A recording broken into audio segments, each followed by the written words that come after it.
પૂર્વક તો ધોરણ 10માં પૂરક પરીક્ષાનું પરિણામ આખરે જાહેર કરવામાં આવ્યું છે। ધોરણ 10માં પૂરક પરીક્ષાનું 27.61% પરિણામ આવ્યું, એટલે કે જે નાપાસ થયેલા વિદ્યાર્થી હતા, જે 63,904 વિદ્યાર્થી હતા, તેમાંથી 25,929 વિદ્યાર્થીઓ પાસ થયા છે। ધોરણ 10નું પૂરક પરીક્ષાનું પરિણામ જાહેર કરવામાં આવ્યું છે।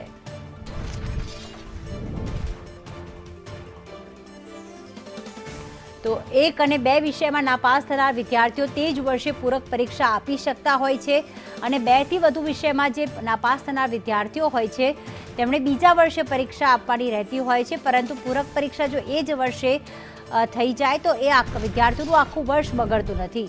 એ પૂરક પરીક્ષા લેવામાં આવી હતી ને એમાં જે 27.81% પરિણામ જાહેર કરવામાં આવ્યું છે। ધોરણ 10નું પૂરક પરીક્ષાનું પરિણામ 27.61%, એટલે લગભગ 99,000 જેટલા વિદ્યાર્થીઓએ પરીક્ષા આપી હતી। માફ કરશો, 93,904, જેમાંથી 25,929 વિદ્યાર્થીઓ જે છે તે પાસ થયા છે। ધોરણ 10નું પૂરક પરીક્ષાનું પરિણામ જાહેર કરવામાં આવ્યું।